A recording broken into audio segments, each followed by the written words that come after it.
Bom, então, vamos dar início a essa sessão da tarde, a penúltima, né, a penúltima mesa desse colóquio, então, que reúne 3 colegas pesquisadores. Eu começo, então, apresentando a Pauline Champagnat. Pauline é doutora em português, literatura, mas com uma tese sobre literatura brasileira e literatura africana, né? A Pauline Chiziane e a Conceição Evaristo. Ela é pós-doutorante da Universidade Federal Fluminense e ela é a TER do Departamento de Português da Universidade de Rennes II. Muito prazer estar nessa mesa com a Pauline, aliás, muito prazer estar nessa mesa com várias ex-doutorandas, todas mulheres, não sei porquê. Então, eu passo a palavra então para você, Pauline, que vai fazer uma comunicação sobre Mia Couto, a outra margem da linguagem.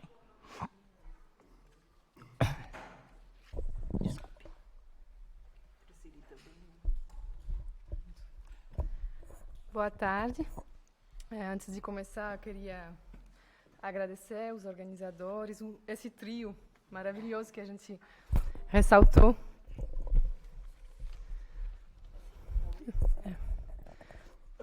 Esse trio maravilhoso que todo mundo exaltou desde manhã, e com razão. Então, eu queria agradecer muito pela oportunidade e pelo convite. Então, vou falar sobre o Mia Couto. Quem conhece a obra de Mia Couto já se deparou com essa maneira que ele tem de se reapropriar a língua portuguesa a partir dos seus próprios paradigmas culturais, enquanto autor moçambicano, numa perspectiva que talvez poderíamos qualificar de antropófaga. O seu imaginário cultural é plural, diverso e influenciado por uma multidão de línguas e de culturas de Moçambique. E isso é alguma coisa que transparece nos seus romances. Essa pluralidade dos imaginários não se traduz somente no plano linguístico, mas também nos planos espirituais e culturais. Dessa forma, hoje eu vou tratar dessas questões à luz da obra Um Rio Chamado Tempo, uma casa chamada Terra. Eu vou trabalhar com a edição de 2012, mas ele foi publicado primeiro em 2003. Eu vou tratar a partir dos seguintes eixos temáticos.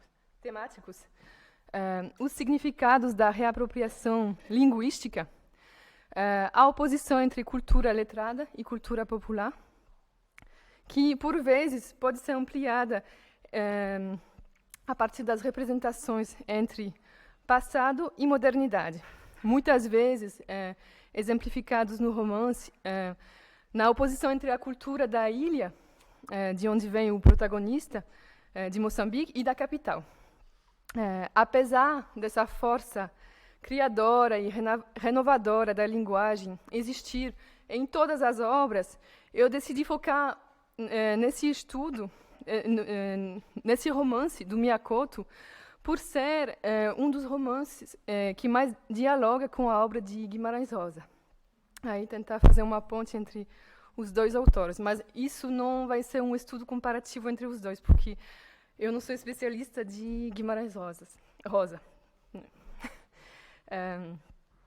Então, todo leitor de Mia Couto já se deparou com as variações linguísticas. Os substantivos, verbos e adjetivos, eles sofrem transformações. Algumas expressões populares são como que viradas ao avesso, para poder, às vezes, questionar melhor e refletir sobre o seu sentido. Os nomes próprios, por exemplo, passam por uma ressignificação, que muitas vezes quer dizer muito sobre a própria personalidade da personagem. Como vocês podem ver no quadro seguinte.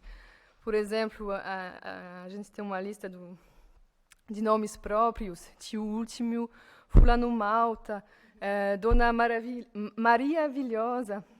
Eu não vou ler todos, mas é uma coisa bem comum. E tem expressões também, faço-me falta, aceitar, assim, a corruptela, mas eu estou usando a palavra corruptela não de um jeito pejorativo, corruptela de Miyakoto. Faço-me falta, aceitar a triste irrealidade. Então, são, em francês a gente diria détournement, no sentido inicial. A pesquisadora de literaturas africanas, Ana Mafalda Leite, identificou 2 níveis de transformação da língua na obra de Miyakoto. O primeiro implica transformações fonológicas, morfológicas, sintáticas e lexicais, que ela designa como nível coloquial, que aparece com mais forças nos diálogos e é relacionado com a captação de vozes do português oral moçambicanizado.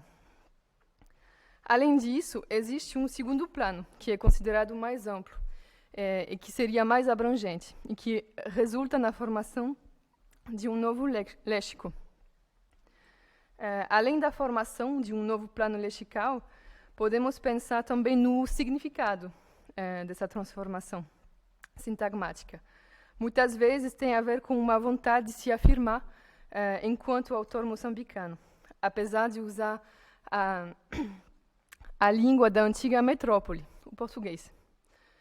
No romance Um Rio Chamado Tempo, Uma Casa Chamada Terra, o jovem Marianinho, que é originário de uma ilha que poderia muito bem ser a ilha de Moçambique, não foi o nome dado pelo Miyakoto. O Miyakoto chamou de Luar do Chão, deu esse nome muito poético, e ele estuda na cidade. Mas, por causa da morte do avô, Mariano, ele tem que voltar para realizar o enterro. Podemos, logo no começo, refletir sobre o aportuguesamento dos nomes, herança da época colonial, quando o narrador se interroga sobre o próprio sobrenome, que é Malilane, na forma africana, e Mariano, na forma portuguesa. Miyakoto, além de ser escritor, ele também exerce a profissão de biólogo. E, por conta dessa profissão, ele convive com populações rurais de Moçambique, algumas situadas em regiões que não foram muito impactadas pela presença colonial portuguesa, e nas quais nem todos os habitantes falam ou dominam a língua portuguesa. Então, ele conhece e fala várias línguas locais de Moçambique, e, em algumas ocasiões, por exemplo, quando ele está na presença de cientistas estrangeiros, ele é confrontado com a árdua tarefa da tradução. E é uma tarefa muito complicada no caso dele, porque ele acaba por ter que fazer uma dupla tradução, da língua local para o português e do português para outra língua, geralmente europeia. O que faz com que muitos significados se percam nessa dupla tradução. Então, consideramos que essa particularidade também aparece em sua obra. Como nós podemos ver nos trechos seguintes, eu não vou ler tudo por questões de tempo e para não estragar o prazer da leitura para vocês. Mas aqui, por exemplo, dá para ver que tem significados diferentes, por exemplo, pela palavra plantar, que pode significar enterrar. E a palavra pobre, que, na verdade, em Luar do Chão, na ilha, é órfão, porque aquele que não tem família é o verdadeiro pobre. Essa aqui é a verdadeira miséria. Essa necessidade de encontrar alternativas, que muitas vezes passam na elaboração de novas palavras, permite criar uma aproximação com o português brasileiro. A afirmação é essa que o autor confirmou ao evocar o parentesco entre o português brasileiro e o português falado em Moçambique, que seria ligado, segundo ele, à presença de duas raízes linguísticas em comum, a bantu e a portuguesa. A aproximação, tanto cultural como linguística, entre o português do Brasil e de Moçambique é muito marcada por essa matriz bantu. Não devemos considerar essa reapropriação linguística que existe na obra de Miyakoto somente no plano linguístico, mas também no plano cultural. O autor falou da sua fascinação por figuras do modernismo como Manuel Bandeira, Mário de Andrade, e a busca desses autores modernistas pelo abrasileiramento da linguagem. Além disso, o autor revelou também uma afinidade por autores de outras gerações, como Graciliano Ramos, Raquel de Queiroz, Jorge Amado, ou poetas como Carlos Drummond de Andrade e João Cabral Neto. No entanto, a maior fonte de inspiração encontrada pelo autor em terras brasileiras foi, sem dúvida alguma, Guimarães Rosa. O autor ficou encantado pela sua criatividade linguística, sua capacidade em recriar o ambiente da oralidade sertaneja na escrita. Numa palestra já muitas vezes citada para explicar a afinidade intelectual e literária entre os dois autores, que se chama O Sertão Brasileiro na Savana Moçambicana, o autor afirma que a linguagem ela é criadora de desordem, capaz de converter a língua num estado de caos inicial. Ela suporta um transtorno que é fundamental, porque é fundador de um reinício. E essa era a busca dele também e de outros autores africanos de língua portuguesa. João Guimarães Rosa é um mestre, um ensinador de ignorâncias, de que tanto carecemos para entender um mundo que só é legível na margem dos códigos da escrita. A admiração reivindicada por seu mestre, João Guimarães Rosa, é ligada à associação que o autor brasileiro faz entre o sertão e a cidade. E, de um modo mais geral, entre a cultura letrada e a cultura popular.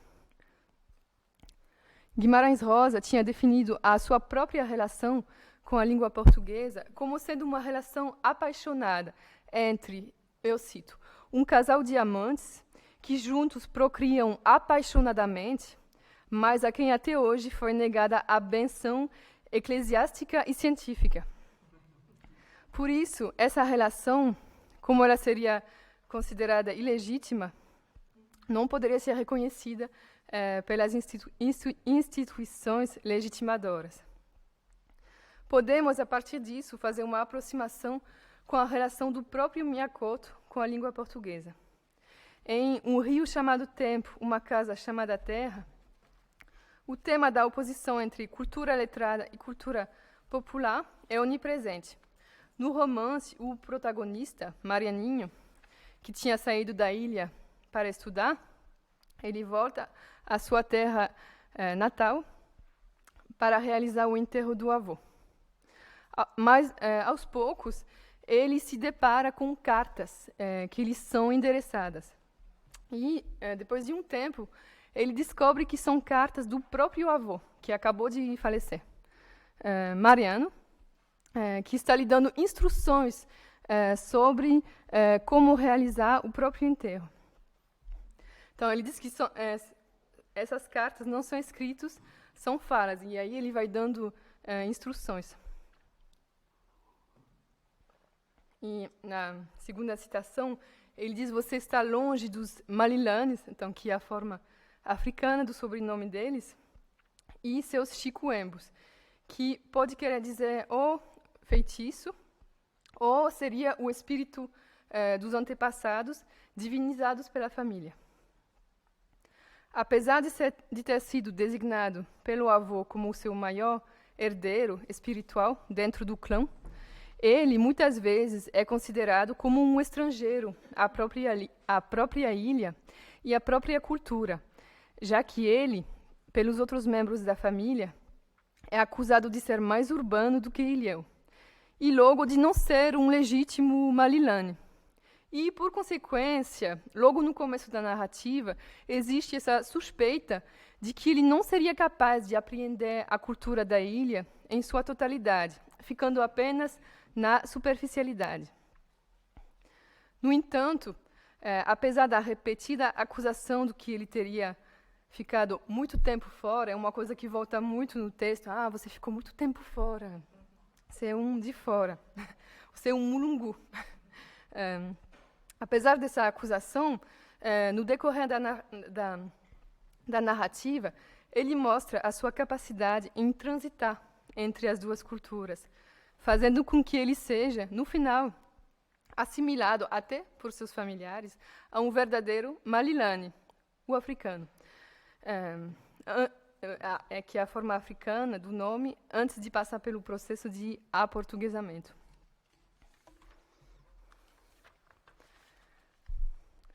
De certa forma, a imagem que aparece na segunda citação, daquele que viesse de fora, mas fosse de dentro, então ele, Marianinho, pode lembrar também o entrelugar cultural, no qual Miyakoto evolui, transitando permanentemente entre a cidade e o campo, mas também entre a África e a Europa. Para os membros da sua família, a escrita seria uma coisa que o distanciaria dos outros.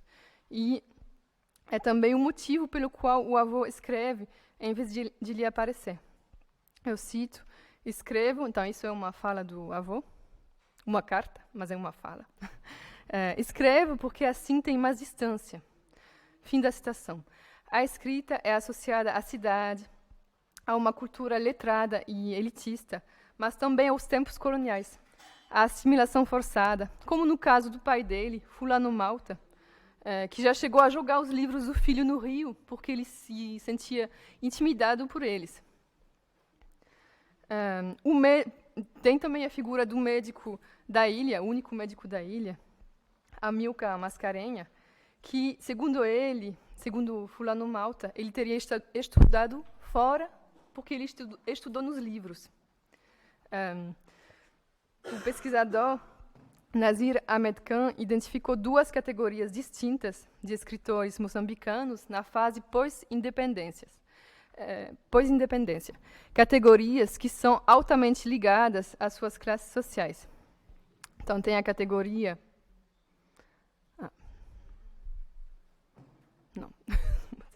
Tem a categoria da minoria dominada, que é comum aos escritores dos dois espaços. Tem escritores que fazem parte de uma classe menos privilegiada e que então buscam chegar nesse universo letrado e cultivado. E tem autores como Miyakoto, de uma classe social mais elevada, que talvez, segundo ele, teriam mais margem, não teriam tanto como os autores provenientes de uma classe social menos privilegiada, eles não teriam tanto essa necessidade de provar sua cultura e sua legitimidade em estar presente no cenário literário. E então, assim, teria mais margem para as experiências linguísticas que o Miyakoto faz.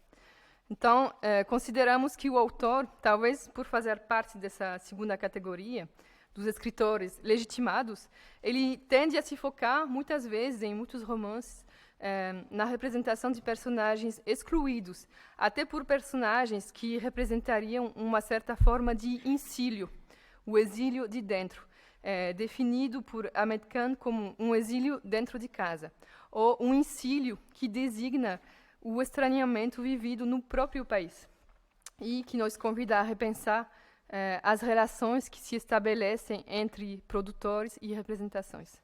No romance, a personagem de Fulano Malta, o pai de Marianinho, ele é a personagem que mais encarna essa noção de ensílio.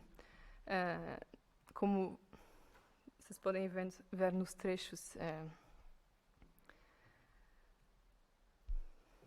seguintes. É uma personagem bastante retraída, calada e introspectiva. Na sua obra, assim como Guimarães Rosa, Miyakoto apostou numa linguagem que inclui, em vez de excluir, parte da população moçambicana. Podemos considerar que essa inclusão traz um teor político à obra.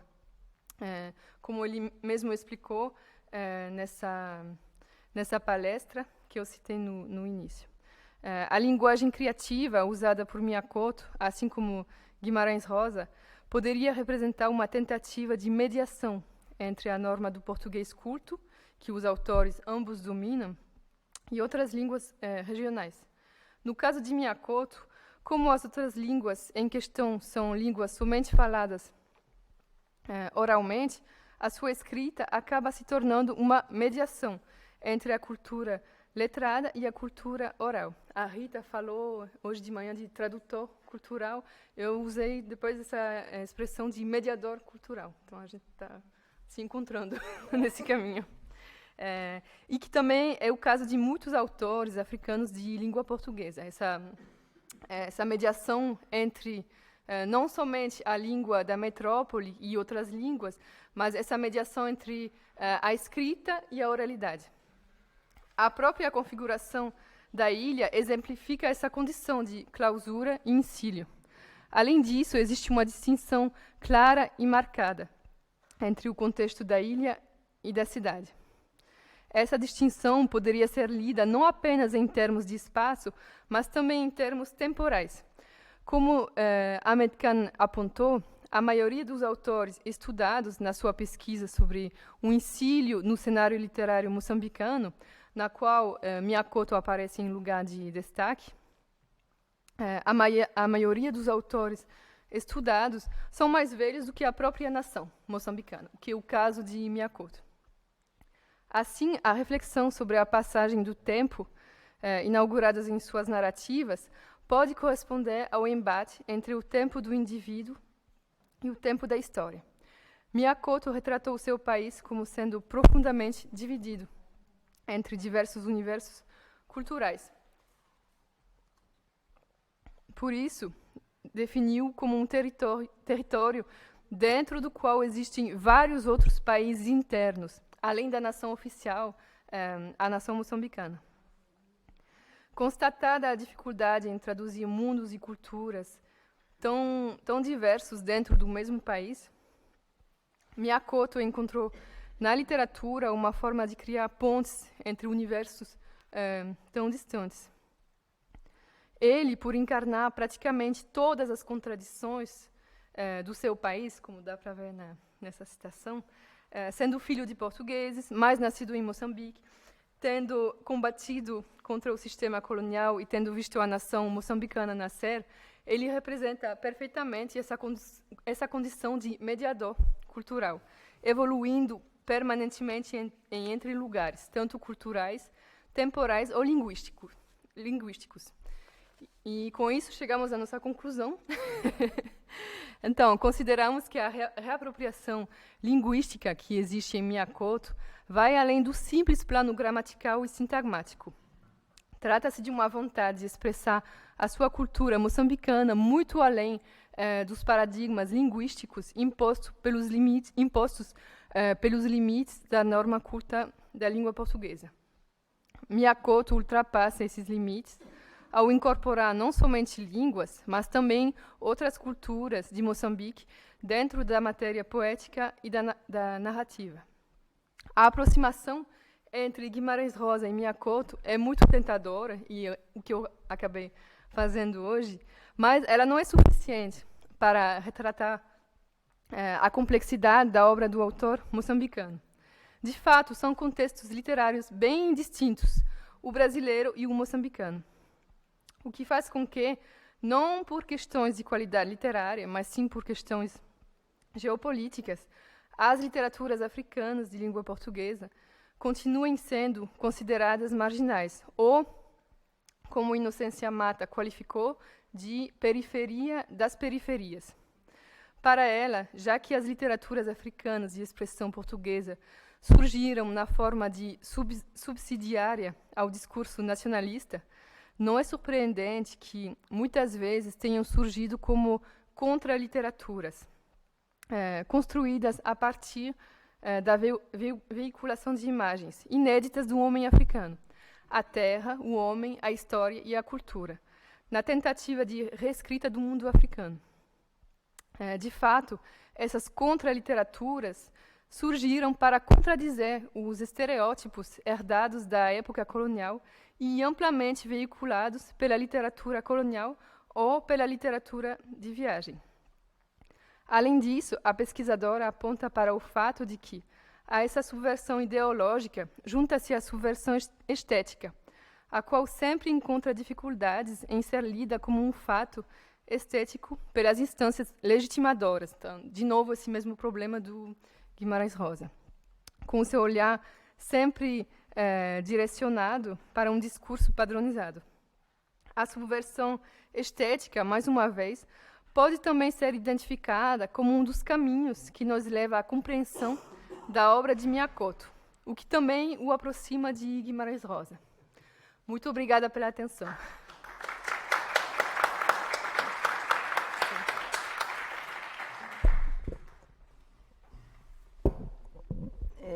Muito obrigada. Certo, tá, ok. Obrigada, querida, por essa leitura de um dos romances de Miyakoto, e ressaltando a questão da linguagem, que é, né, fundamental nessa obra fantástica do escritor. Então, agora eu passo a palavra a Fábio Almeida de Carvalho, que é doutor em letras pela Universidade Federal Fluminense, é professor associado da Universidade Federal de Roraima e pesquisador do CNPq, coordenador e pesquisador associado do PROCAD Amazônia, da Universidade Federal, no convênio deve ser, né? Universidade Federal Fluminense e Universidade Federal de Roraima, UNIR. Desenvolve estudos sobre trocas e transferências literárias e culturais de circulação literária. Entre suas publicações constam, dentre outros, os seguintes títulos: A Vida Como Ela É, Lugar e Função na Obra de Nelson Rodrigues, Interpretações do Brasil, 2015, Macunaíma, Macunaíma, Contribuições para o Estudo de um Herói Transcultural, além de capítulos de livros e artigos em revistas especializadas. Então, o Fábio, a conferência, a comunicação que ele vai apresentar se intitula Macunaíma e os desdobramentos do modernismo na cultura brasileira. Prazer ter Fábio aqui na mesa.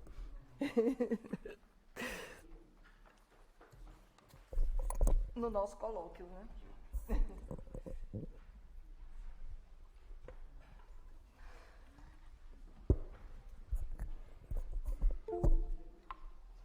Você precisa do... Não. Bom, boa tarde a todas as pessoas que compõem essa mesa, a quem saúdo, a todos os presentes que aqui estão e que estão fazendo e vão fazer desse evento o sucesso em que ele se transformou, tanto em termos de circulação de ideias, em torno de um tema, que é uma coisa que eu acho fantástica, e em termos de afetividades. Agradeço especialmente aos organizadores, a professora Mireia, a professora Rita, mas especialmente ao professor José Luiz Jobim, razão e força para que nós estarmos aqui. E aproveito para acrescentar as palavras proferidas pelo professor Roberto Mibielli acerca do Jobim, o fato de que se trata de uma figura única no meio universitário brasileiro, não somente por sua grandeza intelectual e sua retidão e transparência de caráter, mas também por sua alma humana e demasiadamente generosa. Então, uma salva de palmas para o Jobim, né?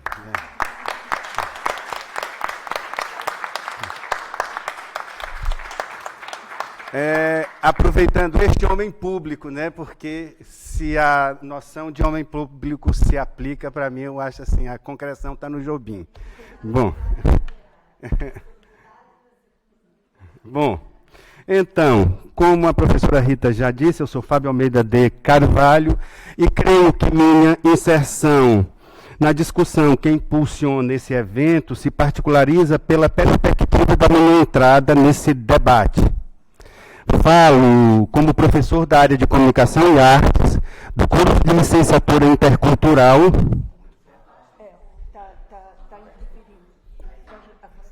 Então, como eu disse, eu vou retomar então, já que não escutaram, né? Creio que minha inserção na discussão que impulsiona esse evento se particulariza pela perspectiva de minha entrada nesse debate. Eu falo como professor da área de Comunicação e Artes, do curso de Licenciatura Intercultural, do Instituto Insiquirã de Formação Superior Indígena, da Universidade Federal de Roraima, e como professor do programa de pós-graduação em Letras, também da UFRR, onde eu ajudo a formar leitores e professores indígenas e não indígenas, com destaque para os indígenas. Trabalho praticamente com formação de professores indígenas. Enuncio, poder-se dizer, do fundo do Mato Virgem. E nesse ambiente cultural, venho há quase 3 décadas dedicando estudos para a forma como textos da arte verbal dos povos tradicionais da região cultural Circunroraima permanecem, se atualizam e circulam dentro e fora das comunidades indígenas, em ambientes culturais e discursivos diversos.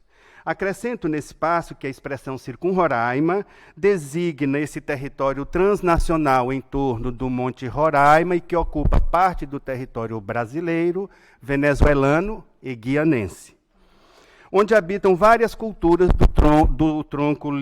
dos troncos linguísticos Caribe e Arawak. Ao mesmo tempo em que ajudo a coletar e a publicar textos indígenas, venho me dedicando a investigar como a arte verbal da região Circunroraima tem fornecido matéria-prima para alguns dos mais importantes projetos literários comprometidos com a construção do caráter próprio das culturas do norte da América do Sul. Tais os casos do romance Macunaíma, do Mário de Andrade, Canaima, do venezuelano Rômulo Gallegos, e de The Sleepers of Roraima, do guianense Wilson Harris. Mas durante esse percurso, ganhou força mesmo no meu trabalho, foi o trabalho interpretativo de diferentes versões de Macunaíma. Tendo esse personagem como espécie de leitmotiv, venho aprofundando estudos sobre os sentidos derivados dos processos de deslocamentos das formas textuais de origem indígena na cultura brasileira. Nesse percurso, em 2015, dei à luz Macunaíma, Contribuições para o Estudo de um Herói Transcultural, livro que se divide em 4 partes. Na primeira, é feito o exame de Macunaíma como protagonista de narrativas que circulam oral e tradicionalmente na região Circunroraima. Enquanto a segunda analisa como se deu sua inclusão, ou seja, da personagem de Macunaíma, no ambiente da cultura acadêmica, no início da segunda metade do século XX, por força do trabalho do etnógrafo alemão Theodor Koch-Grünberg, autor dos mitos e lendas dos índios Taurepã e Arecuná. Taulipan, como ele grava, né? No terceiro texto, analisa a configuração da personagem no circuito da literatura brasileira, onde, desde o final da década de 20 do século passado, passou a ser reconhecido como herói da nossa gente, por intermédio da Rapsódia de Mário de Andrade. Na quarta parte, é feita a análise da personagem como elemento estruturador do projeto de autoria étnica do escritor indígena venezuelano, mais especificamente camaracoto, Lino Figueroa, autor do romance intitulado Macunaíma en el Valle de los Canaima. Nesse livro, abordei a dialética do local e do universal a partir de diferentes conformações identitárias da personagem que tem encorpado projetos autorais diversos que circulam em distintos contextos. Para tanto, estabeleci pontos de continuidades e de ruptura, mediante análise comparativa, e delineei, por contraste, os caracteres da personagem em cada uma das versões, sem a intenção de exaltar ou de menosprezar autores pelos lugares que eles ocupam no rol das culturas hegemônicas ou das culturas excluídas, mas com o fim de examinar em pé de igualdade, de avaliar em pé de igualdade, obras de origens e procedências distintas. Estiado numa abordagem transdisciplinar, mas que se estrutura a partir da especificidade dos estudos literários, procuro nunca usar as vestes do etnógrafo nem do antropólogo. Trabalho com literatura, e aí é que eu me esteio, né? Esse é meu ponto. Me empenhei em não ceder às armadilhas em que, em geral, derrapam os estudos nacionais, populares ou populistas, nem à cilada dos projetos de etnicidade gloriosa, mediante o exame de cada uma das versões, enquanto obras que apresentam estrutura, estilo e vida social próprias, e que se instituem pela capacidade de provocar prazer estético, de aprofundar as nossas formas de conhecimento sobre o mundo e ainda de motivar para a ação na vida. No início do século XX, até o início do século XX, Macunaíma era conhecido por meio das narrativas produzidas pelos habitantes ancestrais da região cultural Circum-Roraima. Nesse ambiente, o herói protagonizava narrativas que circulam em culturas diversas, porém aparentadas, e suas identificações variam em decorrência de fatores geográficos, étnicos, sociais e culturais. Então, por exemplo, numa versão Taurepã, Macunaíma tem 2 irmãos, numa Macuxi ele tem 4, e numa ele é pai, na outra ele... Então, assim, isso varia muito, né, de acordo com o povo, com a região e com a história, com os materiais de que se dispõe. Numa versão, a mulher é feita de pedra jaspe, porque lá tem muita pedra jaspe. Na outra, a mulher é feita de tronco de madeira, porque é a região onde tem floresta. Então, essas variações vão se dando por conta desses elementos ou desses aspectos.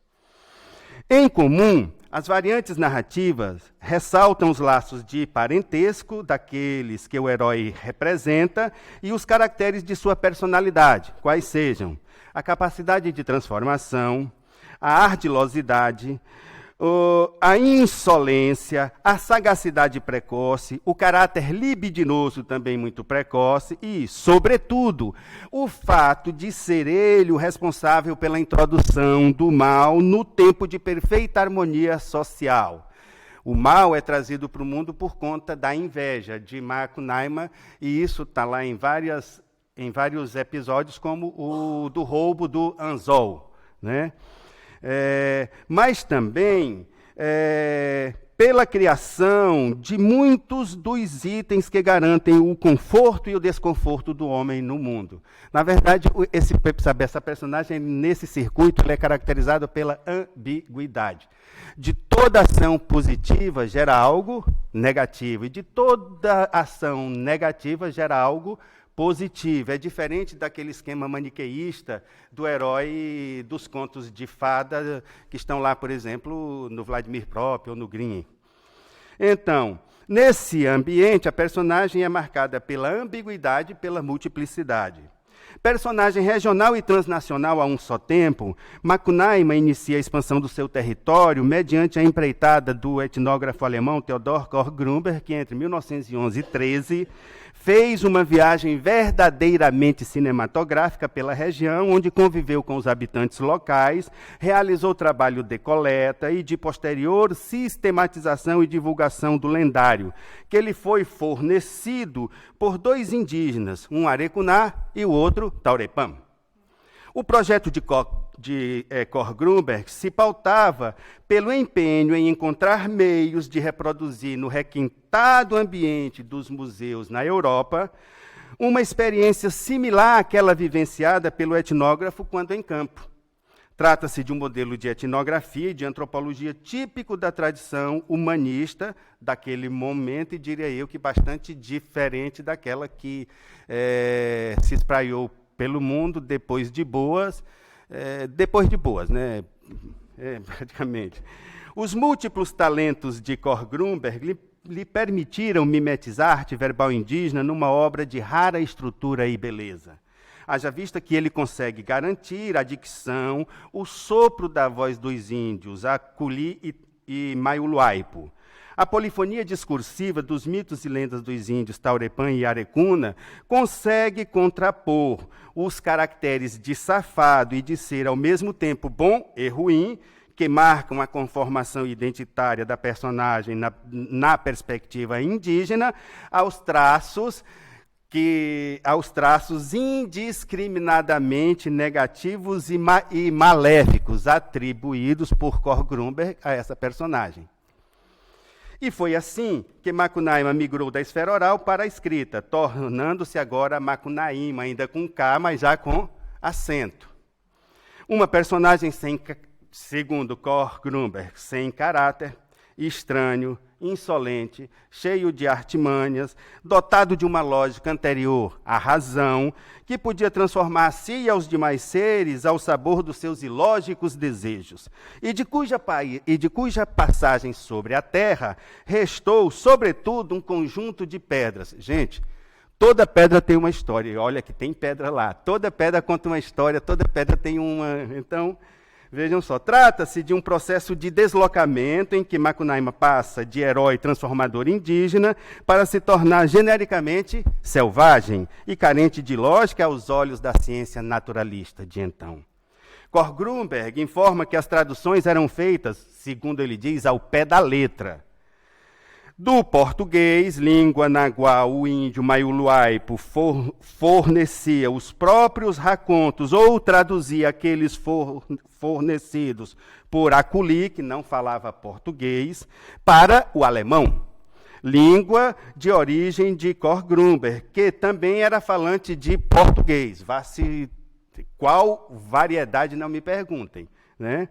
Outro detalhe importante a ser considerado nessa equação diz respeito à passagem das narrativas do português para o alemão, que era feita pelo próprio etnógrafo. Apesar de toda essa cadeia de traduções, e se considerar ainda que a versão portuguesa foi traduzida pelo Renick em 57, aí você tem mais um elemento na cadeia, né?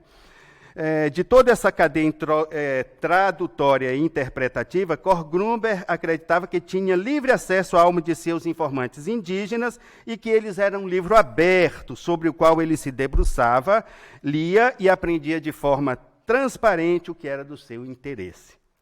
Não deixa de soar estranho como são desconsiderados os contatos, haja vista que o etnógrafo acreditava que a pureza do informante indígena não havia sido maculada pela convivência com a cultura dita civilizada. O alemão publicou, na verdade, traduções resumidas das narrativas que recolheu.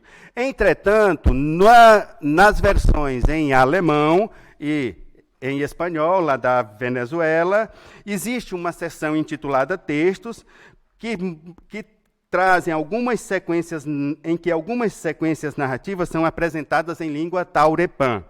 Abaixo de cada linha do texto em língua indígena, em taurepã, Cor Grünberg fornece uma tradução termo a termo, palavra por palavra, que ele chama de tradução interlinear.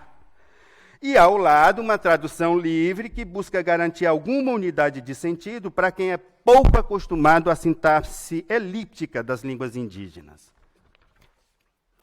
A transfiguração do herói provocou sensível ruptura em relação à sua identificação original, uma vez que ele atribuiu os rótulos de exótico e primitivo, que faziam parte do horizonte de expectativas da etnografia alemã, mas não das cogitações espirituais dos Pemon.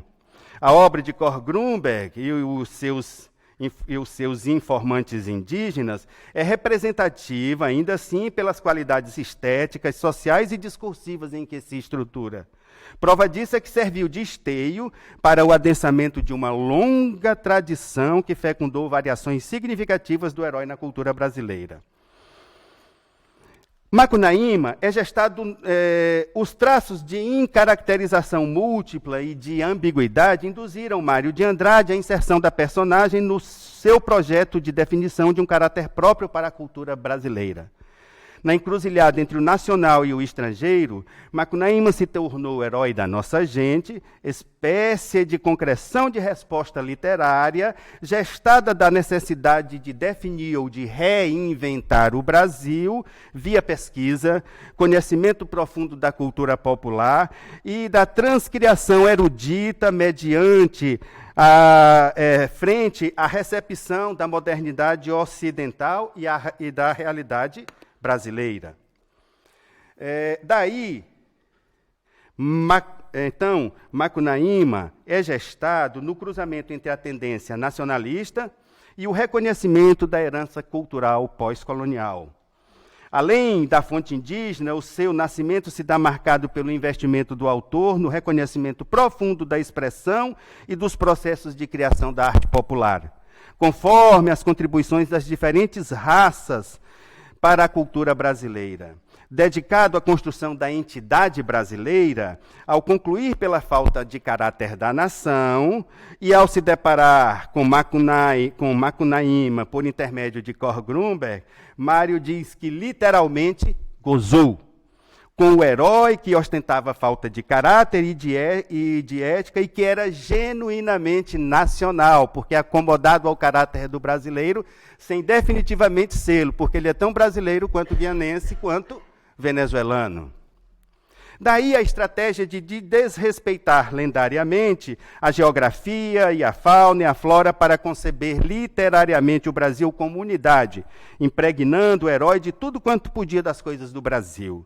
Nesse movimento de mistura não sintética, a personagem se tornou símbolo daquilo que se entende como representativo de aspectos da vida, do pensamento, da reação típica do brasileiro e das coisas do Brasil, enfim. A reunião das variantes culturais e dialetais do país, moldadas pela inventividade daquele que foi, sem dúvida, o mais profundo e influente modernista, tornaram Macunaíma metáfora daquilo que se reconhece como próprio à noção de brasilidade. A personagem de Mário de Andrade não tem nenhum caráter porque tem muitos, é múltiplo. Sem hierarquias, reunindo características de vários tempos e de diferentes regiões brasileiras.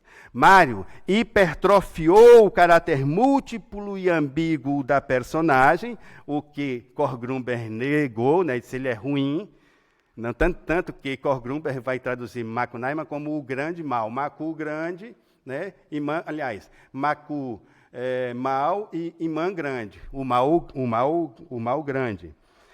Então, Mário hipertrofiou o caráter múltiplo e ambíguo da personagem, que reunia as condições de felicidade para a criação de um herói que, rigorosamente não sendo brasileiro, se tornou um dos mais brasileiros tantos quantos há. E mais que representativo de uma identidade brasileira, Macunaíma é fruto mesmo de um processo crítico e de identificação flutuante e plural do Brasil. Em razão do rigor estrutural da sua composição, das qualidades do estilo de uma prosa que abriu um rico veio na nossa literatura, do tratamento dispensado ao tema das qualidades e das desvirtudes nacionais, dentre outros aspectos que conformam o Brasil profundo, Macunaíma tem resistido muito bem a interpretações críticas, quase um século depois de ter vindo à luz. Enfim, segundo eu entendo, obra fundamental para este debate ainda um tanto aberto sobre o que é o Brasil. Prova disso é que a personagem volta a ocupar novas posições em nossos dias. Para fins de exemplo, trago para o debate uma versão que ganhou forma no processo de recomposição identitária vivenciada pela odierna cultura Pemon, que se insere num quadro político de lutas pelo reconhecimento das especificidades culturais dos povos indígenas. O movimento de afirmação das identidades apresenta uma dimensão preocupada com a especificidade da identidade cultural nativa americana e outra empenhada em combater o totalitarismo homogeneizador dos Estados nacionais, questionado pelas minorias subalternizadas, entre aspas. As lutas indígenas apresentam dimensões intelectuais, políticas, acadêmicas e artístico-literárias. Ainda uma interface escolar-pedagógica em que professores indígenas assumem hoje a função de compiladores, de organizadores e se tornam autores de versões escritas da tradição oral, objetivando reunir material para a formação das jovens gerações indígenas, vítimas do autopreconceito cultural e da negação das identidades. É na condição de professor e de intelectual camaracoto e de literato com pretensões à inserção no cânone da Venezuela e do Ocidente como um todo, que o indígena Lino Figueroa publicou em 2001 Macunaíma no Vale de Lurcanaima. Nessa versão, Macunaíma é aprendiz da cultura camaracoto e o velho pajé Caponococ, seu pai, conduz o processo de formação xamânica. O romance é ambientado numa comunidade em que os jovens assumem condutas influenciadas pela sociedade nacional que deturpam as tradições ancestrais, entre aspas, né? O enredo é repleto de provações, cuja função é formar o herói em diferentes dimensões das esferas prática e mágico-religiosa. E assim, a narrativa assume forma didático-pedagógica moralista. Romance de formação. O caráter formador e moralista é fundamental para a definição de um padrão típico como culturalmente aceitável pelos Pemon. O problema desse texto é que, no afã de fazer um texto para defender a cultura indígena, o autor acaba transformando Macunaíma numa espécie de derivativo do Deus cristão. Isso por conta de um histórico longo de influência religiosa naquela região. Bom, dito isso, eu gostaria de chamar a atenção para o fato de que o caso de Macunaíma é uma personagem coringa e exemplo ímpar de ambivalência e pluralidade na literatura ocidental. O herói personifica, talvez mais que qualquer outro, o fato de que toda cultura é resultado de intercâmbios, de assimilações, de mesclas e de aprendizados mútuos, o que não desfaz a necessidade de que toda assimilação, tida como alheia ou estrangeira, deva ser obrigatoriamente realizada a partir de operações de seleção crítica e de incorporação transformadora.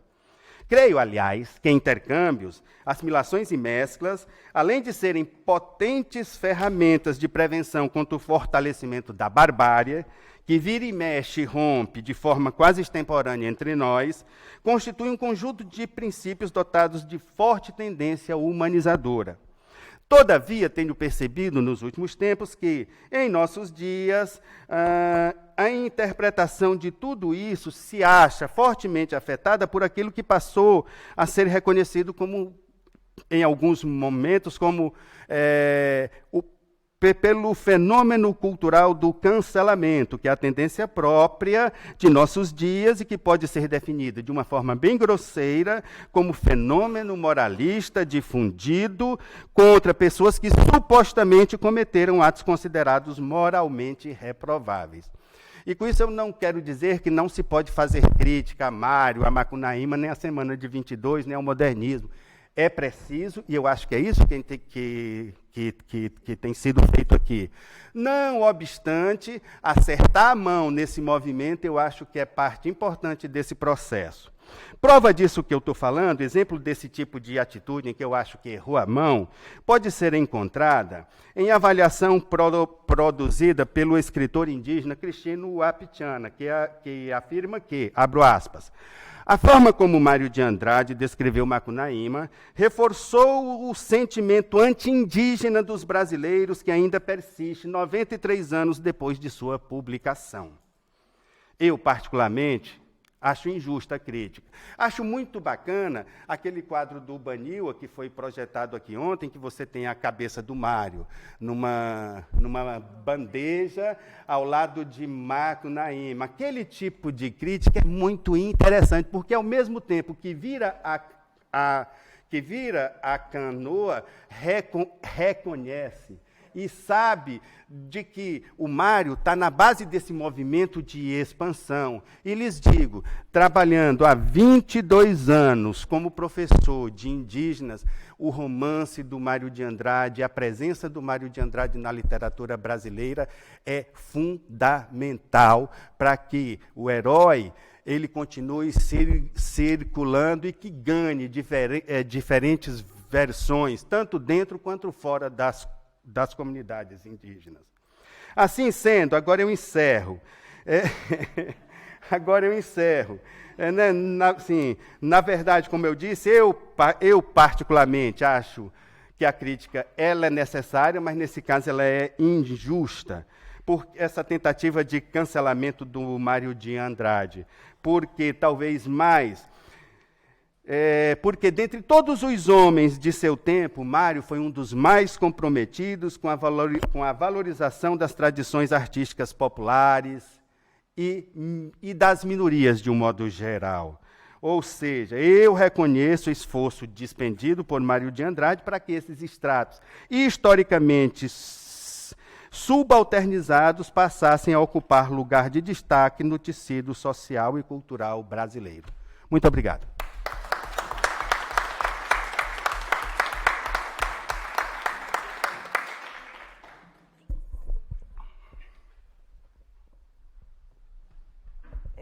Muito obrigada, Fábio, por essa leitura, né, dos textos do Circo Roraima e essa ligação que você faz, né, como eles se transformam, são relidos por outras tradições, inclusive pelo Mário.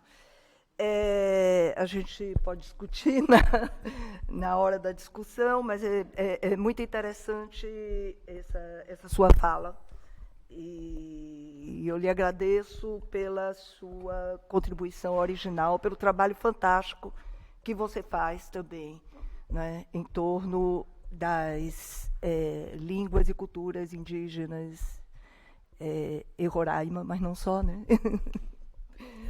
Então, eu passo a palavra para o nosso colega Nabil. Eu tenho que achar a sua apresentação.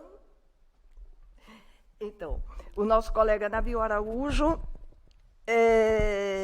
que é doutor em estudos literários pela Universidade Federal de Minas Gerais, é professor de teoria da literatura na graduação e na pós-graduação em letras da UERJ, pesquisador bolsista do programa Jovem Cientista do nosso Estado, FAPER, líder do grupo de pesquisa interinstitucional Retorno à Poética, Imagologia, Referenciação, Genericidade, do CNPq, não é? Coordenador do Conselho Editorial da coleção Letras UERJ, coordenador da área de estudos de literatura do programa de pós-graduação em letras da UERJ, editor associado da revista Matraga, da UERJ também, do programa de pós-graduação. Publicou o Evento Comparatista da Morte da Literatura Comparada ao Nascimento da Crítica e Teoria da Literatura e História da Crítica, Momentos Decisivos. Organizou diversos volumes coletivos de estudos literários. Então, com prazer, passo a palavra para o nosso colega Nabil Araújo.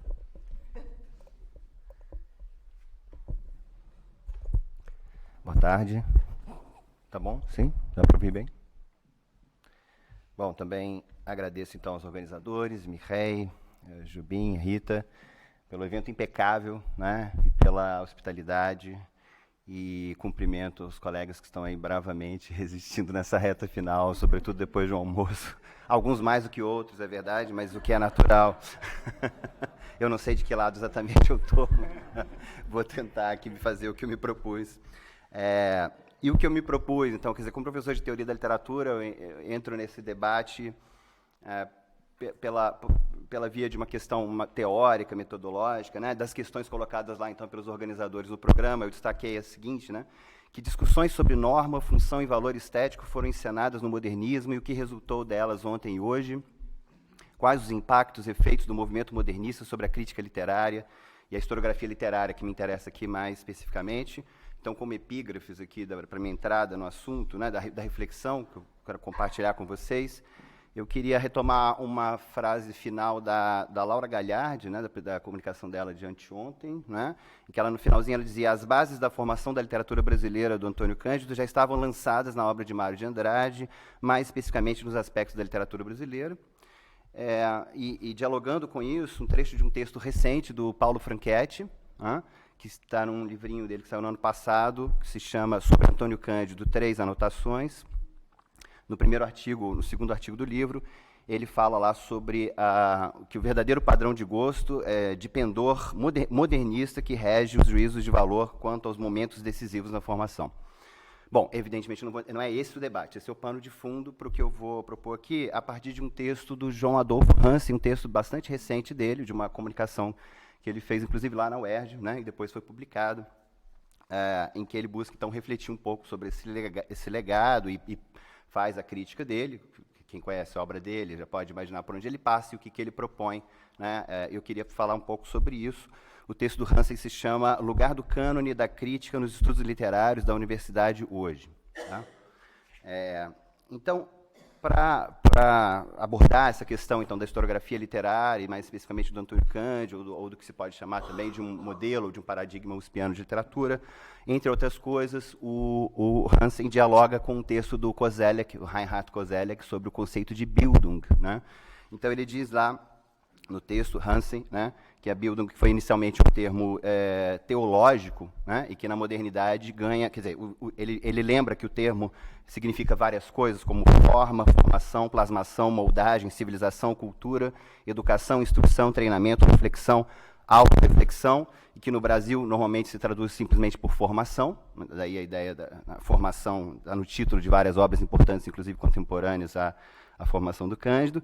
Ele lembra que o termo tinha inicialmente uma acepção teológica, né, e que na sua ressemantização moderna, algo dessa teologia se mantém, sobretudo na perspectiva de uma teleologia, né?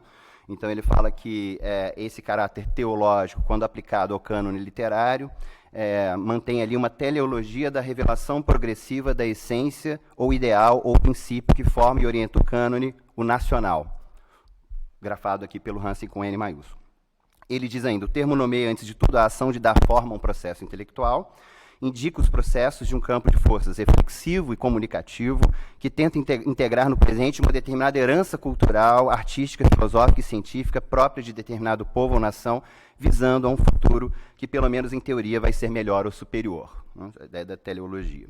Aí ele traz isso para o plano da experiência dele próprio, da reflexão sobre sobre a literatura brasileira, o ensino da literatura brasileira. Então ele diz: na USP, onde fui professor durante 30 anos, Bildung significa genericamente o ideal da educação do indivíduo burguês como cidadão, por meio dos valores constitutivos das tradições nacionais, expressas ficcionalmente numa forma artística representativa, quase sempre crítica de contradições sociais, que se inclui diacronicamente no cânone literário como exemplaridade de uma das etapas da realização do projeto romântico-modernista, desde 1822, a independência do país, até 1922, a Semana de Arte Moderna, e de 22 até o momento em que são dados os cursos, que muitas vezes reproduzem, sem menção, a armadura do cânone, estudando obras que o constituem sincrônica e diacronicamente.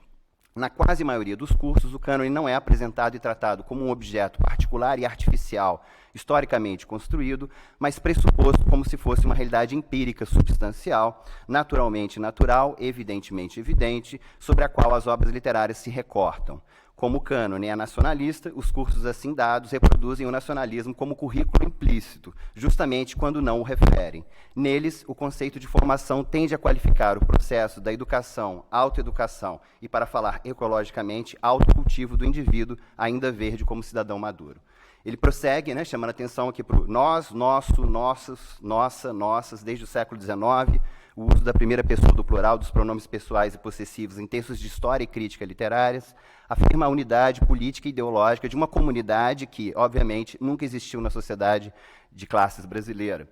Esse uso é ideologia, mas, como sabem, as histórias literárias escritas por autores nacionalistas pressupuseram como marco fundador da sua operação historiográfica e crítica à independência política do país, afirmando como principal critério da seleção e ordenação das obras literárias um cânone o fato de elas serem expressão da comunidade da nossa nacionalidade, como obras representativas do que é nosso.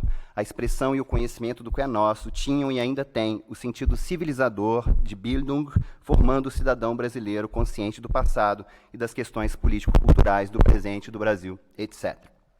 Ele vai, então, à leitura da formação, apoiando-se aí, sobretudo, no crítico e teórico português Abel Barros Batista, né? Tem já grande parte da sua obra publicada pela editora da Unicamp. Então, grande parte do que o Hansen faz no texto é simplesmente retomar alguns argumentos, algumas análises do Abel sobre o Cândido, que estão num texto chamado O Cânone como Formação, né? No livro Agreste, que é o primeiro capítulo, e ele vai, então, ali, retomar a análise daquelas metáforas vegetais, sobretudo famosas, lá na introdução, né? O galho secundário, etc., e ele vai dizer o seguinte, quer dizer, nesse caso, essa forma é, ao mesmo tempo, o fim para o qual o processo das transformações do galho tende naturalmente e o princípio que desde o futuro o dirige nessa tendência. Ou seja, a teleologia é retrospectiva, feita a partir do modernismo, momento em que o galho já é árvore. O Brasil atua como princípio de formação, dele vem a definição da nova forma completa, madura, também é dele que vem a direção da maturação. A literatura é a expressão do país, sua formação como sistema acompanha a própria formação dele, sendo ao mesmo tempo expressão e elemento de construção nacional.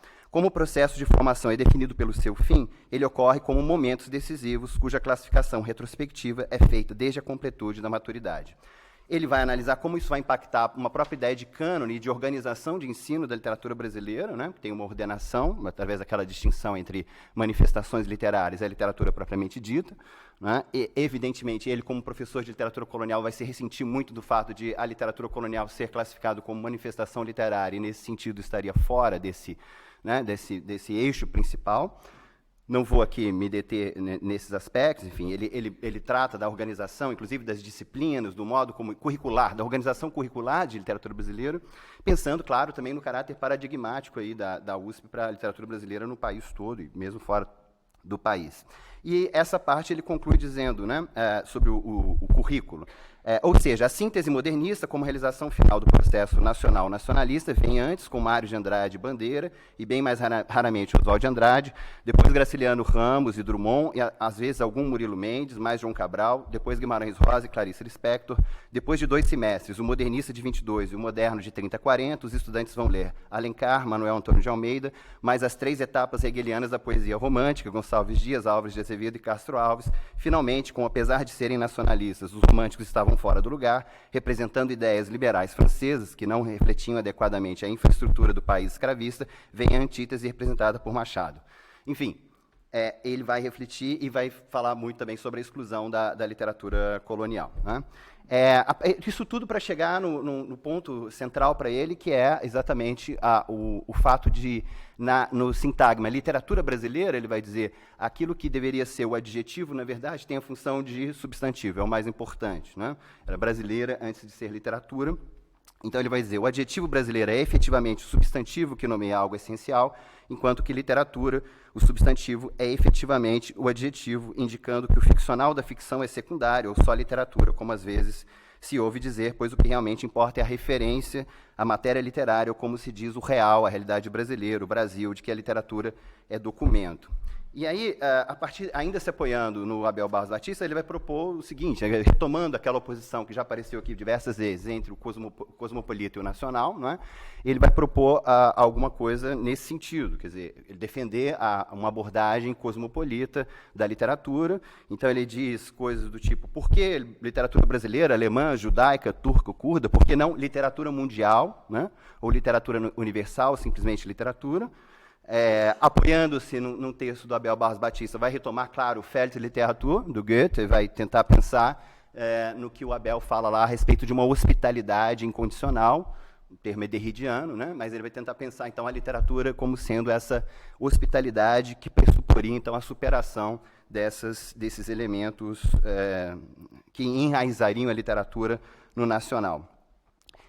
Curiosamente, então, quando você vai ao texto do Batista, em que ele se apoia, né, que é um livro sobre o Machado de Assis, o Propósito Cosmopolita, na verdade, esse é o texto inicial de um livro chamado Três Emendas, Ensaios Machadianos de Propósito Cosmopolita. Lá, o Abel Barros Batista, então, vai defender essa ideia, então, de um propósito cosmopolita, que para ele é estrutural, é definidor da literatura moderna, né? Esse propósito cosmopolita, para ele, tem a ver com o reconhecimento de que qualquer texto literário, na verdade, deveria ser escrito e encarado como alguma coisa que aguarda pelo estrangeiro que o lerá, né? Que pode se apropriar dele, pode lê-lo e se apropriar dele daquela maneira. E aí, curiosamente, o Abel, nesse texto, ele volta ao Cândido, né? E ele compara dois textos do Cândido, duas leituras que o Cândido faz do Machado, A Formação, né? E um outro que se chama Esquema de Machado de Assis, que é uma conferência que o Cândido fez nos Estados Unidos, né? E que depois... Então, ele compara essas duas e ele vai dizer assim, o segundo texto é um exemplo do que eu estou chamando de ensaio de propósito cosmopolita que eu mesmo gostaria de exercitar. Então, ele fala que, enquanto na formação o Machado é inserido nessa tradição nacional, quer dizer, essa perspectiva historicista, teleológica, etc., no esquema, o elemento de comparação é a tradição do romance ocidental, né? Pensar o Machado nessa tradição. Então, ele diz, por exemplo, isso Abel Barros Batista, né? Ele comparando esses dois textos, essas duas perspectivas. A primeira, a linha da formação, desenha uma linha contínua, a segunda refere uma linha quebrada. A primeira postula uma evolução irreversível, a segunda acredita no resgate do anacrônico. A primeira está claramente circunscrita ao espaço nacional, como se essa linha contínua e irreversível se desenrolasse num compartimento estanque, ao passo que a segunda requer um espaço difuso de trocas e influências, não determinado nacionalmente. E, acima de tudo, a primeira requer o conhecimento do processo da formação como condição da inteligibilidade de Machado, e a segunda não só o dispensa, como torna Machado um romancista muito mais relevante, porque é capaz de atuar criticamente sobre a tradição e a atualidade da situação literária europeia.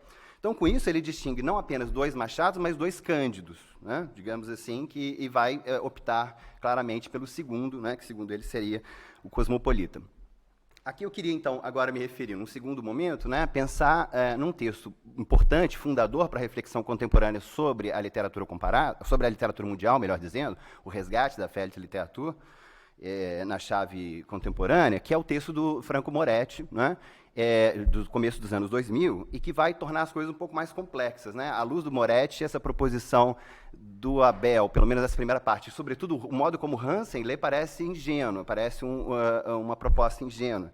No seguinte sentido, o Moretti, nesse texto que chama Conjecturas sobre a Literatura Mundial, no qual ele se apoia, entre outros, no Cândido e no Schwarz, né, que ele cita, e tem o Machado como um autor importante ali nessa... Ele vai lembrar que esse sistema literário mundial, quer dizer, uma coisa é o que o Goethe estava falando, o Marx também, não é? Depois, isso pensado hoje, que é inevitável reconhecer que esse sistema literário mundial é desigual, tem hierarquias internas que não possibilitam essa hospitalidade incondicional, não é? Em que alguém escreve em português na periferia do sistema e vai ser lido de igual para igual, né? Enfim. E ele resgata lá a ideia de dívida externa do Roberto Schwarz, né, do Ao Vencedor as Batatas, e vai dizer, isso aqui também serve para as letras, etc. Então é curioso, ele vai ler um texto do Frederick Jameson sobre o romance japonês. Então ele começa a encontrar uma série de ressonâncias, ele se baseia em uma série de trabalhos empíricos, né, de autores que estudaram em locais diversos, em ambientes diversos, a origem, o nascimento, digamos, do romance moderno, seja no Japão, na China, na América Latina, etc. E ele vai ficar tentado, então, o Moretti, a pensar no que ele chama de uma lei da evolução literária, né? Porque é aquilo que a gente está acostumado a associar lá à formação da literatura brasileira, né? A evolução da literatura como sendo uma questão ali dialética entre formas estrangeiras e matéria local, né? Ele vai falar, olha, isso também, o Jameson aponta a mesma coisa lá em relação à literatura japonesa, se refere a uma série de autores e vai dizer, isso é a regra, né? Não é a exceção. Então ele diz assim, a lei da evolução literária, em culturas pertencentes à periferia do sistema literário, o que significa quase todas as culturas fora e dentro da Europa, o romance moderno não surge como um desenvolvimento autônomo, mas como um compromisso entre a influência formal do Ocidente, geralmente francesa ou inglesa, e matérias locais. Ele cita, como eu disse, uma série de estudos que vão mostrar isso em relação, enfim, inclusive dentro da Europa, como ele diz, né?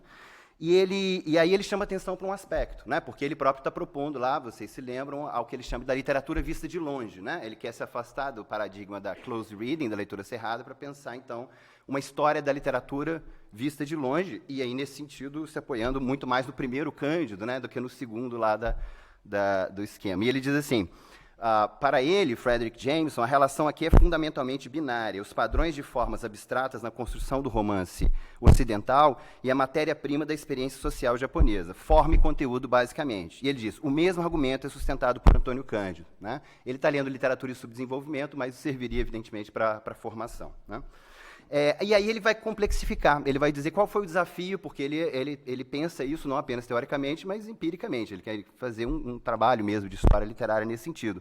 E ele diz assim, para mim, o esquema que é binário aí no Cândido e no Jameson, por exemplo, na verdade, seria um triângulo. Né? Formas estrangeiras, matéria local e formas locais. Ou, simplificando, enredos estrangeiros, personagens locais, e, então, vozes narrativas locais.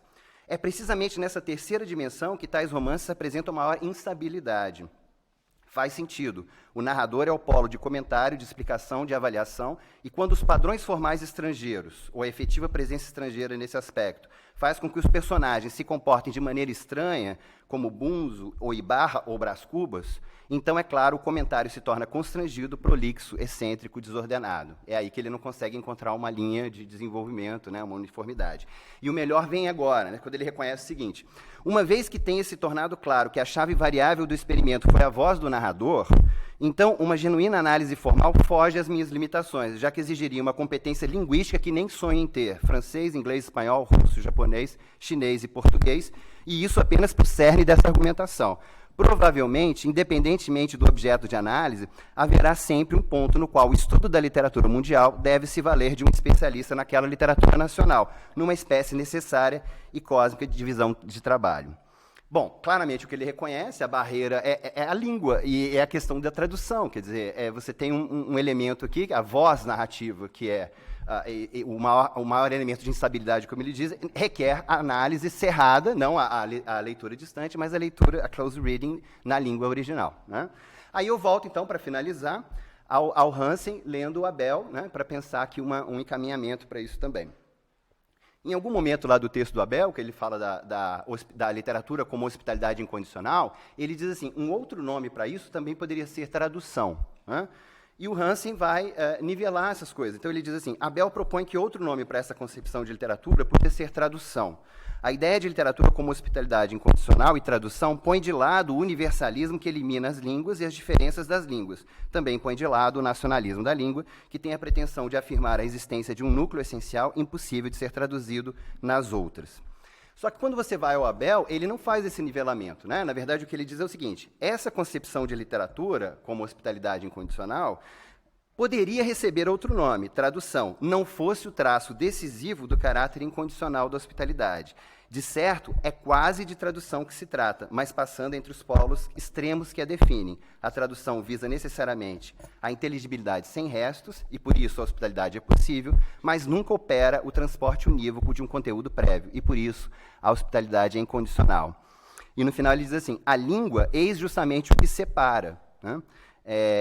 E não há razão para que essa ideia não seja válida no quadro da mesma língua, ou do que com tanta facilidade se chama a mesma língua. Porque é a língua que permite reconhecer o estrangeiro como estrangeiro, sobretudo quando fala a mesma língua, quando fala a nossa língua.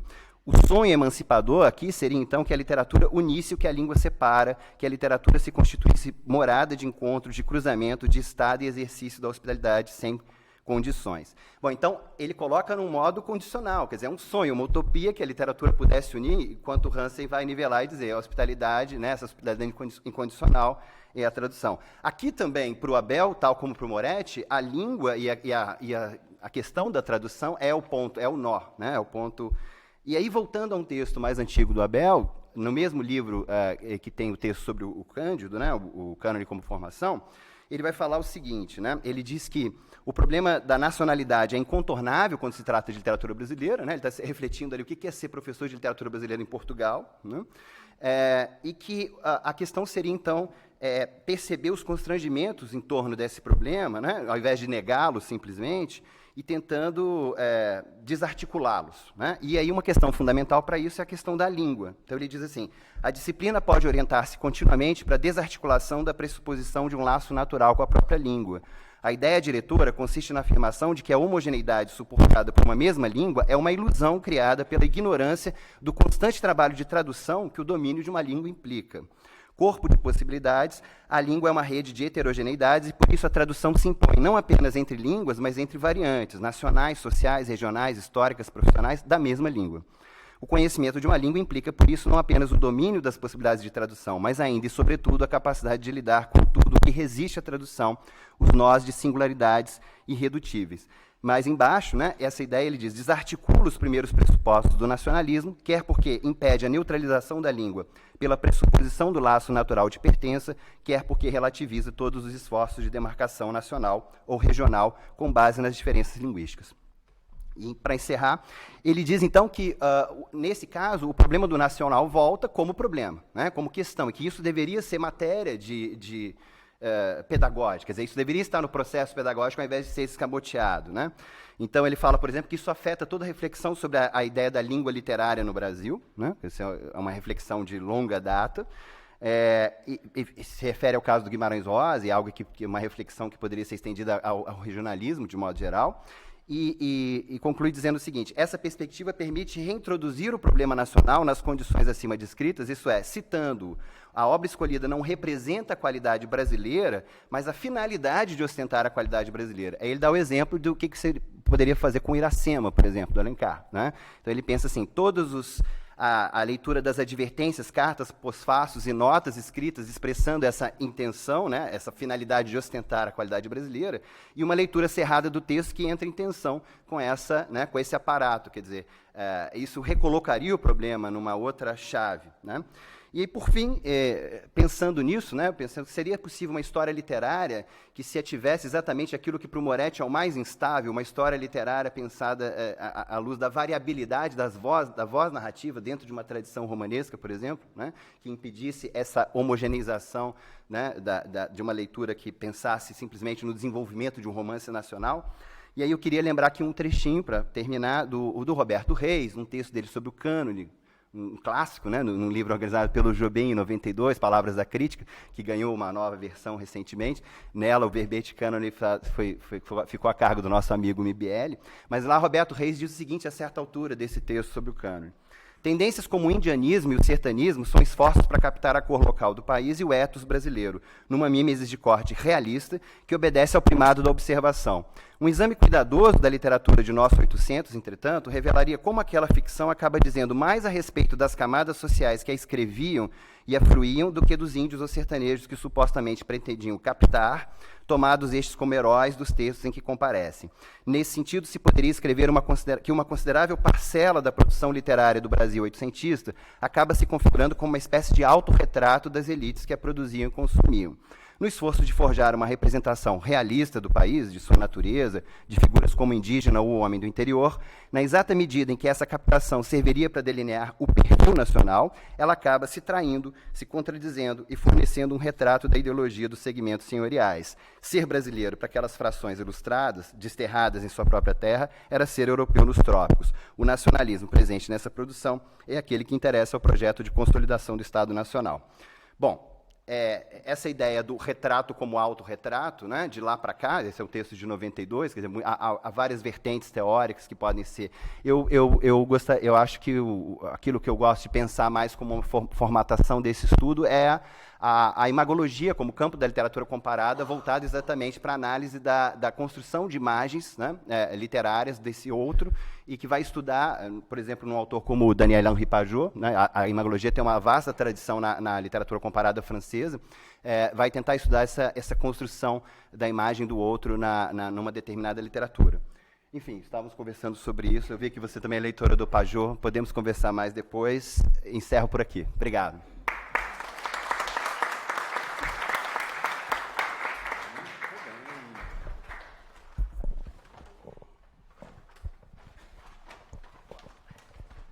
Então, muito obrigada, Nabil, por essas reflexões teóricas complexas em torno do cânone, da nação, da formação do sistema literário. Agora eu abro, então, para a discussão, lembrando que, como sempre, a gente está atrasado, a gente corre atrás do tempo. O coelho da lista.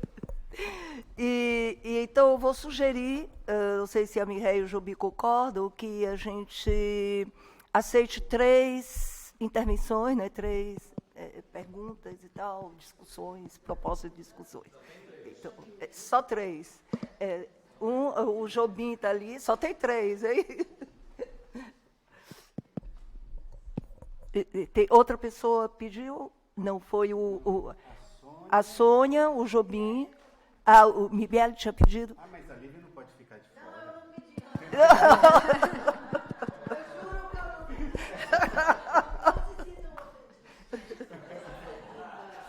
Nabil, então, tá se ouvindo? Parece que não está ligado. Tá ligado? Vocês estão me ouvindo? Acho que não. Deixa eu ver. Tá ligado. Agora está melhor? Ok. Tá ou não? Não. Eu acho também que não é ligado. É porque esse microfone tem que ficar muito próximo. É só se eu engolir, né? É mais ou menos. Melhorou um pouquinho? Melhorou. Bom, eu fui tentando acompanhar um pouco a sua linha de raciocínio. Você partiu do Hansen, né? Você partiu de uma colocação do Hansen. Quando você falava ele, num determinado momento eu perdi se era Moretti, esse ele era o Moretti, você tinha passado por Moretti, ou era o Hansen? Não, Abel estava claro. Então, eu vou, de certa maneira, fazer algumas colocações, pode ser que eu tenha confundido. Eu queria dizer o seguinte, em relação à formação da literatura nacional do Cândido, que, obviamente, é uma obra que tem a sua data, não é? É uma obra que tem um ano de nascimento. Nós sabemos que a formação do Cândido é uma formação marxista, não é? Apesar de que ele não se reduz a essa formação, que ele é muito mais do que uma pessoa com formação marxista, como nós sabemos. E, para ele, a noção de sistema é muito importante. E essa noção de sistema, digamos assim, eu acho que se sustenta na medida em que, se você pensar bem, o romance brasileiro nasce no século XIX, né? O romance brasileiro nasce no século XIX. E eu acho uma coisa incrível que, no próprio século XIX, nós tenhamos uma figura como José de Alencar e Machado de Assis, mas até mesmo os realistas, não é? Que agora eu estou muito cansada, você vai me ajudar, o Cortiço, o Aloysio de Azevedo, que é um bom escritor também, um excelente escritor. Então, nós temos, por exemplo, esses 3 nomes. O Abel, ele é um desconstrucionista, não é? Ele trabalha com teorias desconstrucionistas. Então, você tem que também ver de que lugar ele está falando, não é? E, sem dúvida alguma, o Hansen tem um conhecimento muito grande dessa questão do cânone, porque o cânone nasce do âmbito religioso, não é? O cânone é bíblico e se confundiu essa ideia do cânone com alguma coisa que fosse fechado, porque a palavra de Deus é absoluta e não se discute. Ela é absolutamente indiscutível, é fechada na medida em que ela é a verdade, né? Então, ela é o absoluto. Mas o cânone não tinha esse sentido, né? Há um debate no século XVIII em relação a isso, e efetivamente, essa confusão nasceu desse misunderstanding, digamos assim, em relação a essa mesma formulação do que seria a palavra cânone.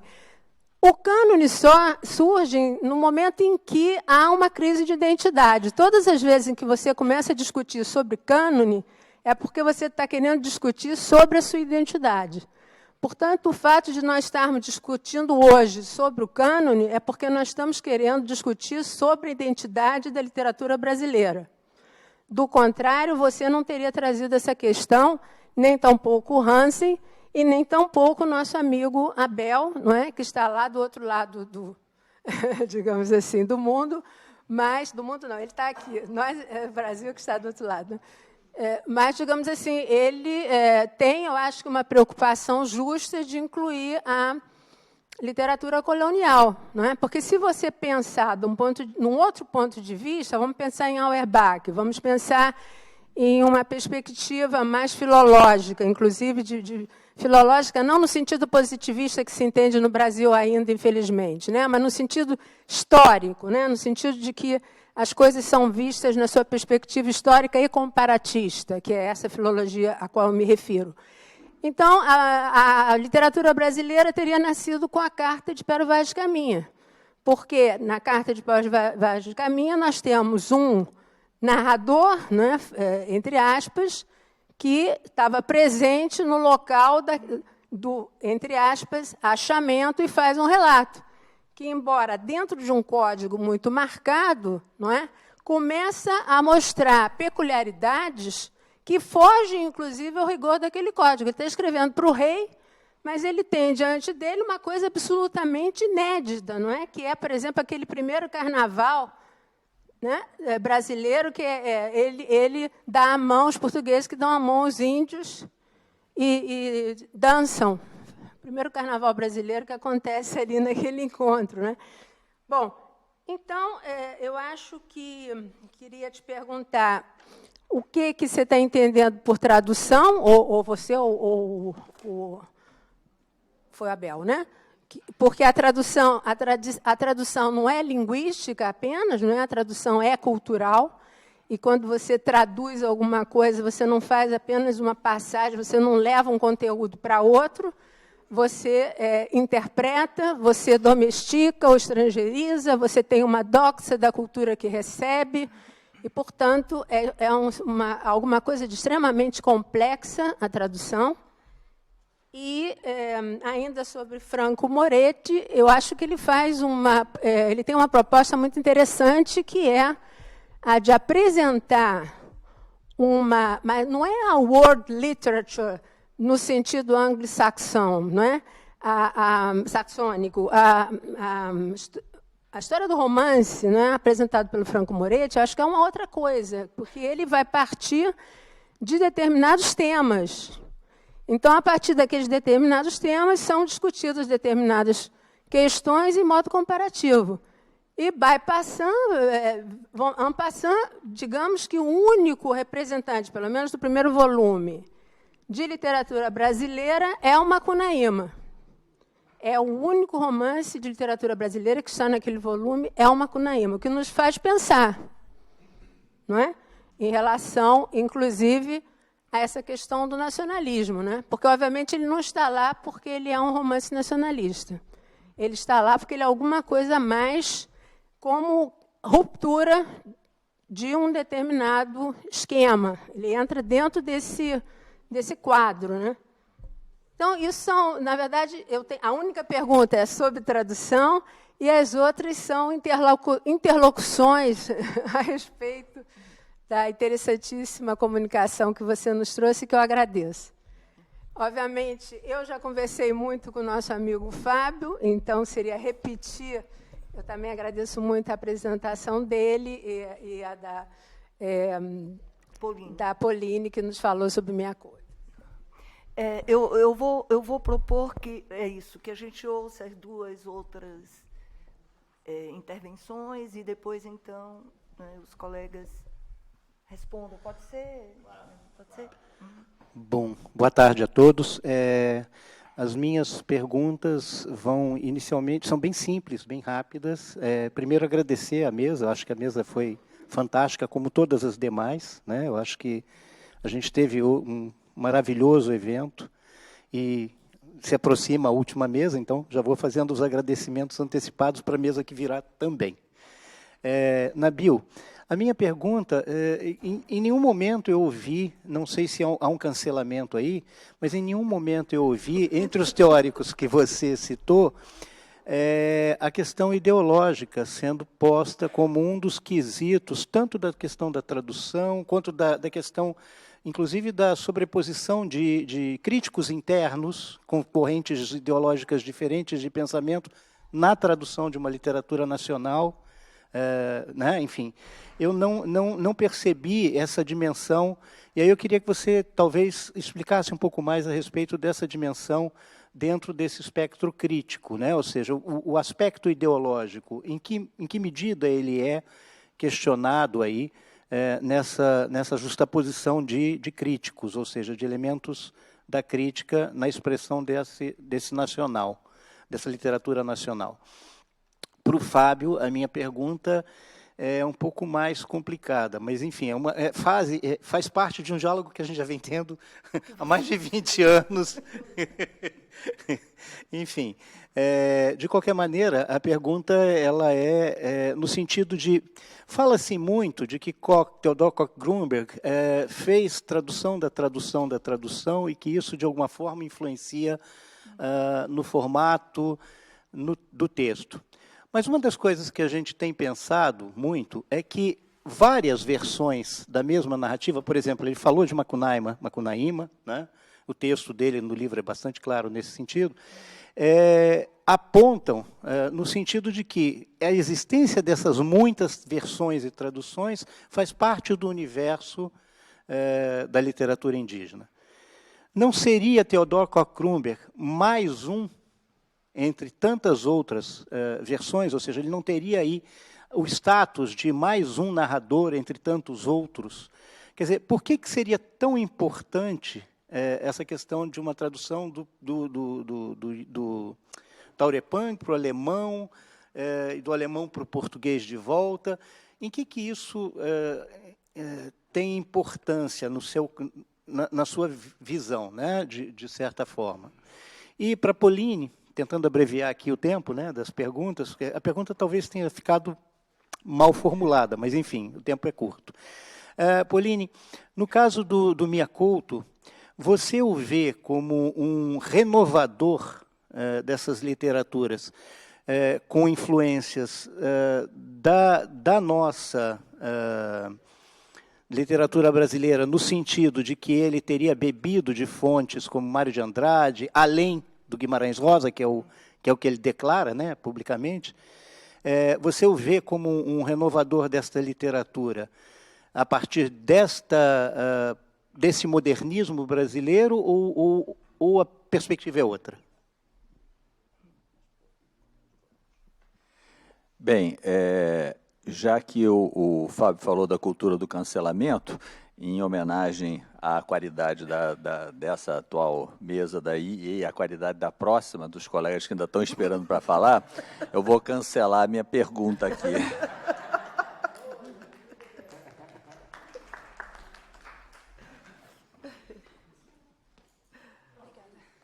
Bom, então,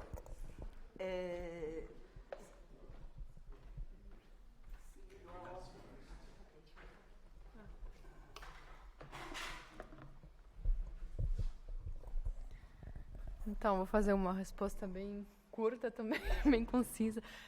Com certeza, o Miyakoto bebeu da fonte de Mário de Andrade, Guimarães Rosa, como eu falei na minha apresentação, mas não é a única fonte, porque ele bebeu das fontes plurais, né, de todas as culturas com as quais ele convive.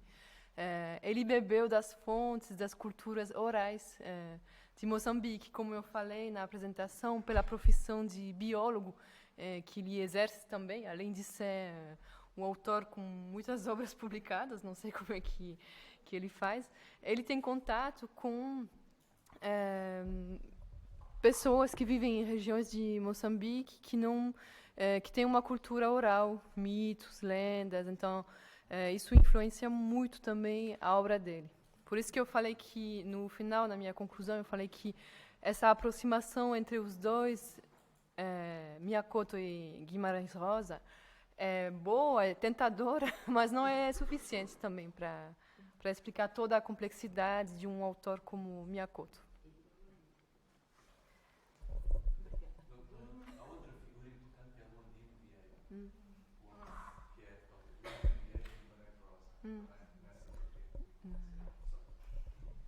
E o Jorge Amado também. Mas é verdade. Sim, sim. Ele escreve um prefácio belíssimo para o Tocaia Grande, Jorge Amado.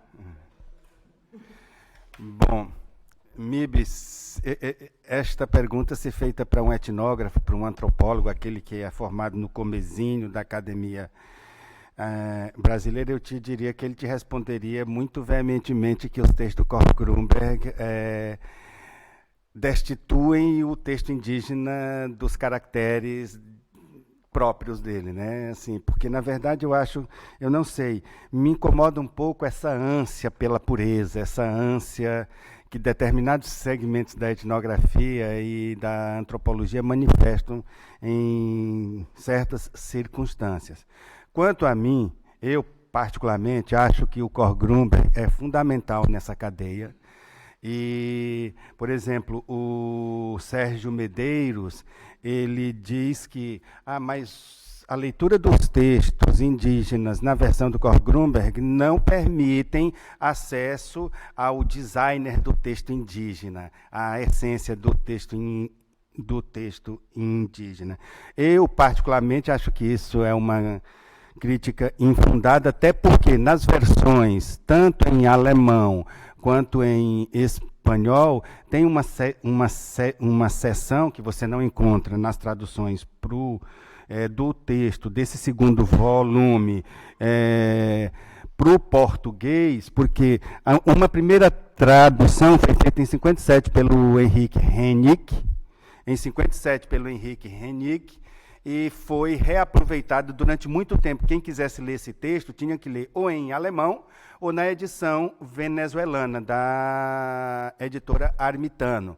Uma edição muito complicada, porque o texto é cheio de problemas, cheio de... Então, assim, a tradução brasileira foi feita na revista número 7 do Museu Paulista e em 1953, ou seja, ninguém tinha acesso a esse texto. Em 2001, agora, o Sérgio Medeiros republicou a tradução do Henrique Hennig. O Paulo Santilli diz que está com uma nova tradução desse volume 2. Está preparada há quase 10 anos, que eu espero, e diz, não, sai já. Então, não sei quando sairá agora. De minha parte, Mib, eu acho que os textos do Cor Grumberg são fundamentais. É uma versão a mais, que altera o teor de determinados elementos do texto indígena, e que o Mário, por exemplo, eu acho que soube ler muito bem, tirou da frente as interpolações, as interpretações complicadas que o Cor Grumberg fez. Diz, não, esse negócio aqui... O Cor Grumberg, por exemplo, disse, não, mas ele discutindo, por exemplo, a tradução da Bíblia para o... Então ele diz, mas como é que pode? Vão dar o nome de Deus para esse herói? Não pode, sabe? Porque esse herói, ele é... Deus não pode... A índole do Deus cristão não se casa com a de um herói desse quilate. Eu, particularmente, acho que é uma mais, ela é fundamental, é importante, e Mib, tem um ditado popular que talvez sintetize isso tudo. Quem conta um conto, aumenta um ponto. Então, é isso. Bom, também agradeço pelas perguntas. Vou tentar aqui juntar, né, tudo para esboçar uma resposta. Especificamente, então, primeiro, sobre a formação, né, como a professora lembrava, enfim, ela tem uma data, tem ali uma série de comprometimentos de uma época e tal. Mas a gente pode pensar esses três autores que eu trouxe como três leitores da formação e que dão encaminhamentos distintos, né, para essa leitura. Então, o Hansen, nesse texto especificamente, que são todos textos recentes, né, relativamente recentes, sai publicado em 2016, dessa conferência, ele vai negar, né, ele vai caracterizar aquilo que ele chama, então, de um paradigma historicista, nacionalista, teleológico, nega e diz, é preciso substituí-lo por um paradigma cosmopolita, etc., né, da hospitalidade. Curiosamente, o Abel, ele faz uma distinção, né, que o Hansen não faz, ele reconhece nesses dois Cândidos, o Cândido da formação e o Cândido do esquema, né, de Machado de Assis. Então ele fala, esse aqui isso é o que eu chamo de um ensaio cosmopolita, né, de uma abordagem cosmopolita da literatura, o primeiro não. Então ele faz essa distinção. E o Moretti endossa, né, no texto dele, ele cita, ele tá lendo o Cândido em inglês, né, em traduções, e que às vezes são coisas assim horríveis, tem algumas deturpações que são bem, e o Schwarz também, né. E ele endossa, mas quando ele, como parte daquele arcabouço geral dele, né, de pensar a literatura vista de longe, uma história da literatura que pense essa relação entre formas estrangeiras e conteúdo local, etc., mas encontra ali um ponto, um limite que tem a ver exatamente com a questão da língua, da tradução, etc. Então, acho interessante, porque também é uma oportunidade, assim, quase que de crítica comparada, o que se relaciona em alguma medida com a sua pergunta, Mibeli, pode ver perspectivas distintas, né, de leitura de uma obra clássica, com encaminhamentos distintos, e aí, claro, que cada um de nós vai ter as suas opções, né, em relação a cada um desses autores. A professora logo fala assim, o Abel, cuidado, ele é um desconstrucionista. Tem que então, assim... sim, eu entendo. Claro, aí a gente pensa, eu acho que ele, como leitor, ele sim, vai se apoiar muito, sobretudo é um leitor de Derrida, não é? E alguém que, eu acho que lê de uma maneira consequente, inteligente, articula, né, aquilo. A gente poderia dizer do Moretti, por que a afinidade que ele vai ter com Cândido ou com Schwartz, por exemplo, tem a ver com uma outra linha? Tem ali uma identificação que é teórica, metodológica e ideológica, em termos de crítica, modalidade de crítica, né? O Schwartz tem um texto sobre leituras em competição, né, em que ele vai exatamente com Michael Wood, que é um crítico americano, que o Abel cita, que o Hansen endossa, pensar no que seriam essas leituras possíveis, o que são esses modelos, esses paradigmas de leitura. Então, isso interessa para uma história da crítica, para uma crítica comparada, né, acho que isso é fundamental para a teoria da literatura. Agora, tem uma outra questão da ideologia que tem a ver com a própria tradução. Então, se eu entendi bem a sua pergunta, Mibeli, e que aí volta a questão da tradução, né? A tradução, você está pensando o crítico como tradutor, né? Como leitor-tradutor, mas tem também esse processo que, por exemplo, o Roberto Reis vai reconhecer na própria tessitura do romance como um processo de tradução, e que o Abel também vai reconhecer. Especificamente em relação ao Abel, ele puxa esse argumento da tradução. Você se lembra que ele está ali no dilema, né? Um professor de literatura brasileira em Portugal, eu não posso recorrer aos mesmos argumentos históricos que um professor de literatura brasileira no Brasil vai recorrer a eles, do tipo, isso aqui é importante porque tem uma importância histórica, né? Um romance X pode não ter um valor estético, mas tem uma importância histórica, é brasileiro, é representativo. Ele diz, esse argumento não vai funcionar para o leitor português, que eu vou falar, o livro é ruim, é fraco, não lembro do Cândido, é fraco, mas é nosso, né? É ruim, mas é nosso. Senão não vai rolar, né? Então, ele pensa, como repensar, então, essa questão? Por que não trazer a questão da língua? Ele fala assim, mas a língua, aí vão me acusar, né, de um neocolonialismo, né? O lusitanismo, a questão da lusofonia, Portugal vai ter uma... E aí ele pensa isso, falou, mas isso é uma ilusão, e que o leitor português teria o que aprender lendo literatura brasileira, para a ilusão de que existe uma matriz linguística, né? A língua portuguesa é verdadeira, original, e o resto é uma degradação. Então ele vem com essa ideia da língua, a mesma língua, a própria língua, como sendo uma rede de heterogeneidades. Essa explicação dele tem ecos derridianos, aí tem ecos de desconstrução também, né? A língua como uma rede de heterogeneidades e como um processo de tradução constante dentro da mesma língua. Uma tradução intralinguística, como diria o Jacobson naquele texto clássico dele, né? Quer dizer, uma tradução constante.